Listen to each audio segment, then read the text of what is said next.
hay que ser muy cuidadoso cuando uno habla del tema del pensamiento positivo, porque hay personas que pueden pensar que el pensamiento positivo quiere decir negar la fealdad, negar la violencia, negar las cosas que no son adecuadas. No, no es eso. Cuando nosotros hablamos de pensamiento positivo, no hablo de negar las cosas que están mal, no hablo de negar los problemas, hablo de poner el foco en las soluciones. Hablo de poner el foco no en la crítica, sino en buscar la manera de ayudar. Es en dónde pones el foco. Si estoy poniendo el foco en el problema o estoy poniendo el foco en la solución.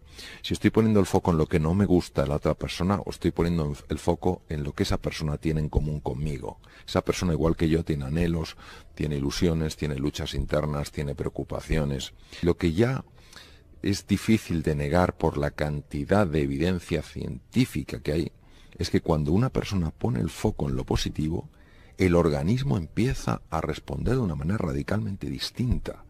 Cuando una persona se enfoca en lo positivo, cuando una persona vive más que en la queja, en el agradecimiento, cuando vive más en la sonrisa que en la desesperanza, cuando vive más en el deseo de cooperación que en el enfrentamiento, baja los radicales libres. Y es que está absolutamente visto que el estrés negativo, el distrés, sube los radicales libres, daña el tubo digestivo, libera cortisol, el cual a su vez daña el sistema óseo, el sistema muscular, mata neuronas en el hipocampo. Es decir, está todo tan absolutamente conectado y al final, ¿a qué te lleva esto?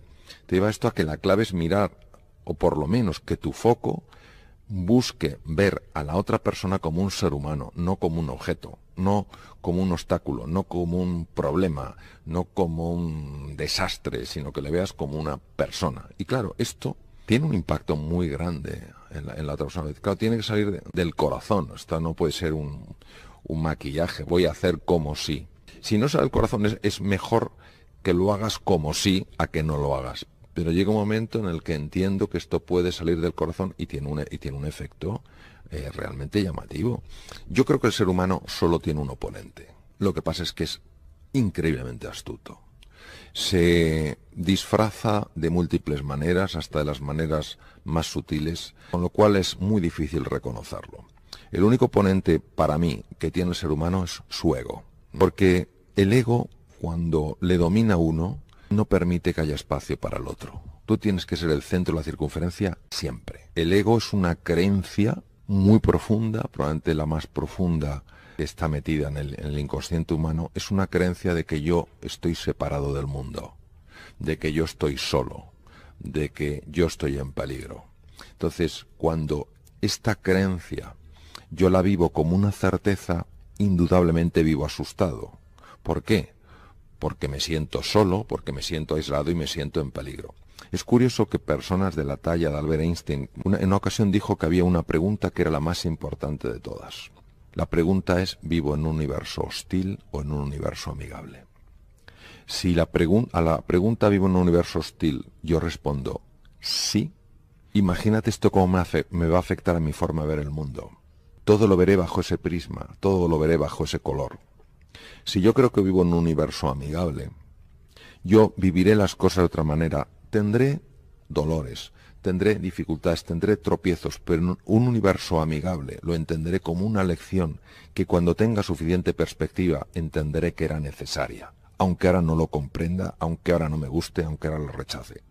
Hay emociones como el miedo que son muy oportunas en ciertos momentos porque nos permiten detectar el peligro y hacer algo para protegernos.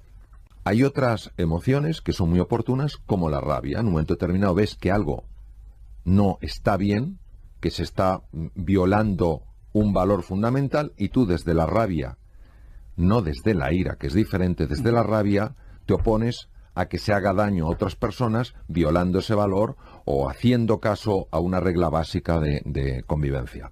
Un estado de ánimo es cuando una emoción negativa nos atrapa. Ya no es que tengas miedo, es que vives asustado.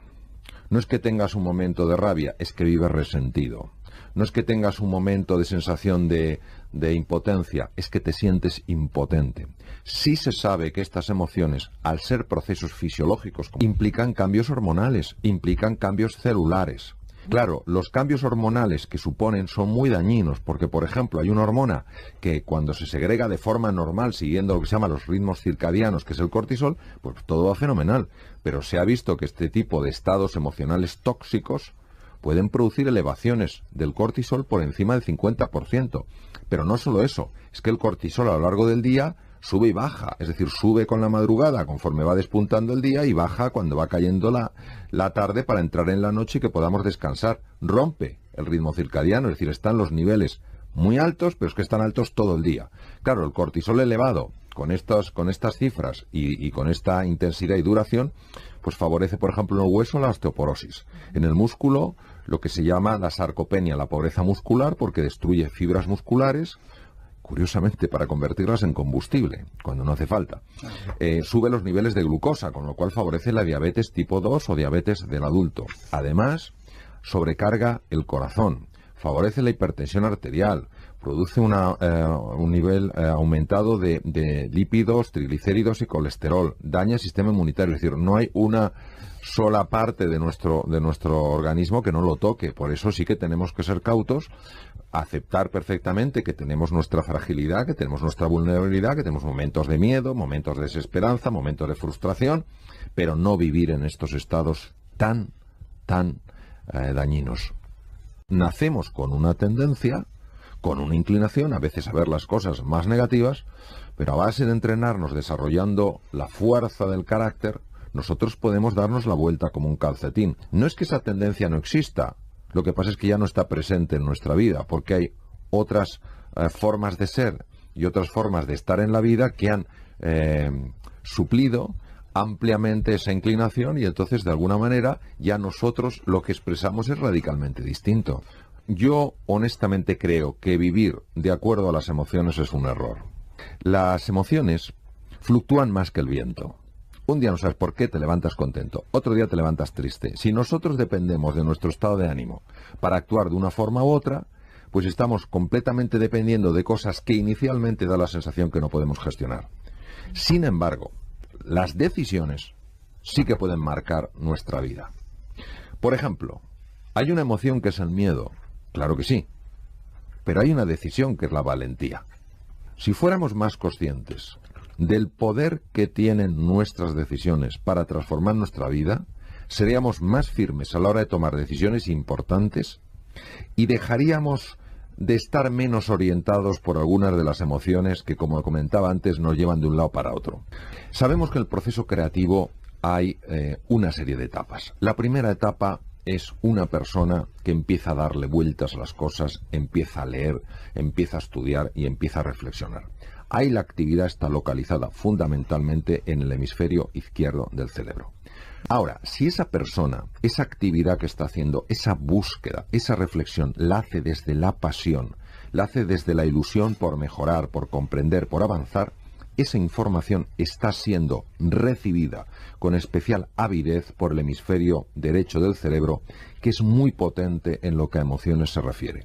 Y entonces el hemisferio derecho, que es la puerta al subconsciente, empieza a trabajar sin que la persona se dé cuenta, intentando encontrar una solución. Esa solución la lanza normalmente como una imagen, como una sensación o como un símbolo. El desafío por el hemisferio cerebral izquierdo es que eso no lo vea como algo raro, sino como algo a explorar. El momento en el que esa revelación es lanzada al hemisferio izquierdo coincide con un ritmo especial del cerebro llamado ritmo gamma. Es un ritmo muy rápido, donde se combina la serenidad con la alerta máxima, muy estudiado en monjes budistas, monjes nepalíes y tibetanos.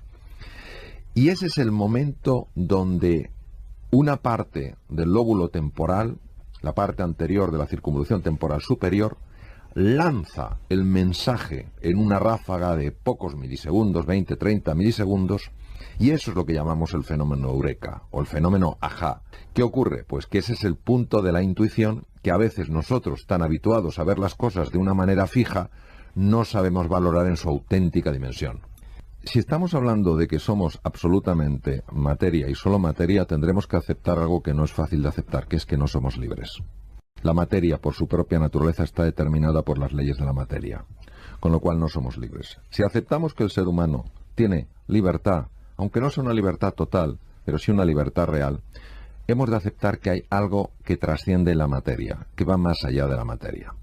Una dimensión que no la captan los sentidos físicos, pero sí se puede captar con el uso de la inteligencia, con el uso de la reflexión, con el uso de la meditación y sobre todo con la práctica de la benevolencia y el amor. Y cuando esta dimensión, que todos hemos tenido seguro algún tipo de experiencia, la sentimos, es muy difícil explicarlo con palabras. Decía el gran filósofo austriaco Wittgenstein: los límites de mi lenguaje son los límites de mi mundo. Efectivamente. Ahora, hay un mundo más allá del lenguaje. Un mundo al que accedieron personas como Beethoven, como Juan Sebastián Bach. Es decir, un mundo que no se puede expresar con palabras, pero que cuando lo escuchas, cuando te invitan a entrar en él, te conmueve.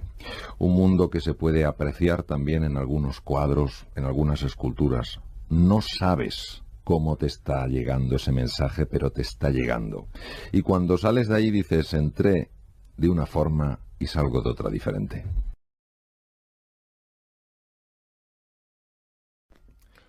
La clave para serenar la mente solo es una, en mi experiencia, que es el dominio de la atención, que no es el sometimiento a la atención, es el gobierno de la atención. Entonces, la atención hay que dirigirla a el presente, cuando el circuito de la mente errante lo va a querer llevar al pasado en sus lamentaciones y al futuro en sus preocupaciones. ¿Qué es lo que está vivo aquí y ahora? Algo tan sencillo como las sensaciones de mi cuerpo. Sensaciones como puede ser pues lo que yo noto en la mano en este momento, lo que noto en el codo, o la respiración que noto que va haciendo que mi cuerpo se expanda y se retraiga.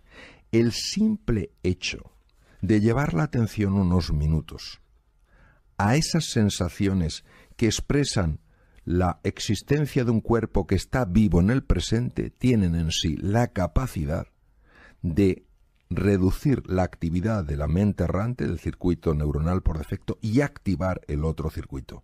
Ya en el Bhagavad Gita de hace 3000 años ya se habla del problema de la mente, pero fue el príncipe Sakyamuni Gautama Siddhartha que descubrió que la mente es caótica, y cuando la mente es caótica genera todo tipo de problemas, y que la forma de serenar la mente era el dominio de la atención. El pensamiento tiene la capacidad de activar ciertas cosas en lo que se llaman los mapas de los sentimientos, sobre todo en el cíngulo anterior, en la ínsula de Ryle, que son estructuras cerebrales. Y los sentimientos son capaces de activar procesos corporales a los que llamamos emociones. Es decir, si yo pienso que soy incapaz y le doy vueltas a que soy incapaz, pronto me sentiré incapaz. Fíjate que sentirse incapaz es mucho más devastador y duro que pensar que uno es incapaz. Pero el problema no es solo sentirse incapaz, es que llega un momento en el que eso, al afectar al cuerpo, hace que yo realmente sea incapaz. Nosotros no podemos cambiar los sentimientos de forma directa, pero sí podemos cambiarlos indirectamente, cambiando la forma de pensar y cambiando la fisiología de nuestro cuerpo. Por eso, cuando una persona hace ejercicio físico, cuando una persona cuida el tiempo que duerme, etcétera, etcétera, empiezan a cambiar los sentimientos y empiezan a cambiar la forma de pensar. Todo está conectado. Por eso, para acceder al mundo de los sentimientos, o accedes por el mundo del pensamiento o accedes por el mundo del cuerpo. Respecto al ejercicio físico, hay que tener en cuenta algo que muchas veces se nos escapa, y es lo siguiente. Cuando una persona hace ejercicio físico, y para eso no tiene que apuntarse a un gimnasio, basta con que se mueva más. Lo interesante es que cuando se hace ejercicio físico, se liberan una serie de sustancias, de neurotransmisores, en este caso de neurotrofinas, que son como mediadores químicos que favorecen que crezcan cosas en el cerebro. ¿Que crezcan qué? Que crezcan nuevas aparezcan nuevas conexiones, las maravillosas sinapsis descritas por don Santiago Ramón y Cajal, que se formen nuevas neuronas en ciertas áreas. Y lo más bonito es en las áreas en las que se forman. Por ejemplo, los hipocampos. En los hipocampos se forman nuevas neuronas a partir de células madre que están en las cavidades cerebrales o ventrículos. Los hipocampos son esenciales en la memoria y el aprendizaje. Aumentan las conexiones en las regiones prefrontales, esenciales en la capacidad de analizar, en la capacidad de tomar buenas decisiones, en la capacidad de mantener la atención. Y además aumentan las conexiones en el cíngulo anterior. El cíngulo anterior es la estructura cerebral más importante en la conexión humana. Hay una diferencia entre saber algo y saber hacerlo. El aprendizaje no es saberlo. El aprendizaje es saber hacerlo. ¿Por qué hay esta diferencia entre saber y saber hacerlo? Porque el saber corresponde a la mente consciente. Entendido mente consciente en un sentido muy físico, muy neurológico. Es decir, bueno, intelectualmente entiendes algo, intelectualmente lo sabes. Cuando ese conocimiento se convierte en comprensión profunda, ya no es parte de lo que sabes, es parte de lo que eres. Y efectivamente, para que eso sea así, tiene que ser recogido, asimilado, digerido, por una parte que está más allá de la consciencia ordinaria y que en términos generales se llama inconsciente o subconsciente. ¿Cómo sacar partido al inconsciente? Vamos a ver. Para poder sacar partido al inconsciente hay que ser capaz de influir en el inconsciente. Los sistemas para influir en el inconsciente son diferentes de los sistemas para influir en el consciente. Al inconsciente solo se le influye, al menos desde mi conocimiento, desde mi experiencia, de dos formas. O con imágenes o con emociones. Cuando usamos la imaginación y las emociones de una forma conjunta, el inconsciente siempre lo recoge. Es decir, al inconsciente no se llega con conocimientos, se llega con experiencias.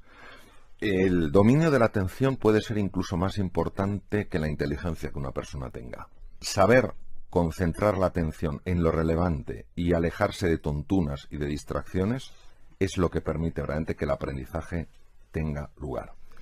La atención hay varias formas de cultivarla. Es un entrenamiento diario. Una de las formas más potentes que se ha encontrado es lo que se llama mindfulness o atención plena. El mindfulness sencillamente es que tu atención deje de estar atrapada con esa jaula de grillos que son nuestros pensamientos automáticos y se concentre en una parte del cuerpo, la que sea, la respiración, la pierna, el dedo, lo que quieras. Este ejercicio de la atención es muy importante y ayuda muchísimo en la vida. Segundo tema es efectivamente el tema de la nutrición. Daré eso una pincelada por temas de tiempo. El cerebro solo puede consumir, salvo periodos de ayuno muy prolongado, que son rarísimos, solo puede consumir glucosa y oxígeno. La glucosa hay que dársela al cerebro de una forma continua, no a golpes, no tomarse 27 croissants por la mañana, no sé cuánto por la comida y tal la cena. Hay que comer entre 5 o 6 veces y fundamentalmente hidratos de carbono que liberen el azúcar de una forma progresiva, no en picos. Es decir, todo lo que sea integral, todo lo que sean vegetales, todo lo que sean frutas de bajo índice glicémico, véase manzanas, véase kiwis, véase naranjas, tienen la capacidad de mantener estable el nivel de glucosa y es muy importante. En tercer lugar, para mantener la atención es esencial dormir de forma constante un mínimo de 7 horas, entre 7 y 8 horas. El ideal son 8, los niños un poco más, 7 horas. Cuando baja el sueño, cuando reducimos las horas de sueño, supuestamente en beneficio de la eficacia, la atención baja radicalmente. Y hay otro punto que sí me gustaría añadir, y con esto finalizar esta pincelada, el ejercicio físico.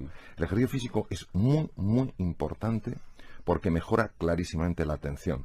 Nosotros no somos quienes creemos que somos. Los límites que padecemos y sufrimos en la vida no son límites que correspondan a nuestra naturaleza. Hay una estructura mental que es como una especie de software virulento que hace que nos veamos como no somos. Y el mundo real es infinitamente más benévolo que el mundo mental. El mundo real ves una pérdida, duele, es difícil. Uno tiene que superar el proceso duelo. Pero imaginemos lo que puede hacer el mundo mental. Nos damos cuenta de que los límites que nos contienen no son reales en absoluto. Es decir, que el campo de juego que tenemos, el mundo de posibilidad y de oportunidad, es infinitamente superior al que creíamos. El entrenamiento del alma, en este sentido, es el entrenamiento de esa musculatura que nos ayuda a reconectar con eso que para mí es sagrado. Un ser humano es sagrado, los demás son sagrados, la naturaleza es sagrada. La meditación lo que hace es silenciar ese ruido mental, esa jaula de grillos que tenemos en la cabeza. ¿Qué hace? Hace que no nos queramos, que no queramos a los demás y que no queramos a la naturaleza. Por eso, entre los ejercicios que yo sugiero está el ejercicio de la gratitud. La gratitud, es decir, por la mañana antes de levantarse, cuando uno se acaba de despertar, pensar 5 personas o 5 cosas por las que te tienes que sentir agradecido. Eso se ha estudiado en múltiples investigaciones y se ve que tiene un impacto en el cuerpo. Por ejemplo, regulación de la tensión arterial en personas hipertensas, mejora del control de la glucosa en personas diabéticas, dar paseos por la naturaleza. Luego, también la generosidad, es decir, no solo pensar qué puedo sacar yo de aquí, sino qué puedo poner aquí. La cordialidad, sobre todo con personas que tienen distinta forma de pensar, distinta cultura, distinta educación. ¿Por qué tienen que ser menores que yo? ¿O por qué tienen que ser mayores que yo? Somos iguales. Y desde luego la compasión, que la compasión no es la lástima, la compasión es el deseo real de poner esa empatía en acción. Es decir, ves a alguien que se siente solo, que se siente aislado, que se siente poco valorado y en lugar de decir, bueno, es su problema, tú haces algo, lo que puedas, donde estés, como puedas, para ayudar a esa persona a reducir su sufrimiento. Muchas gracias. Gracias. Un placer. Gracias.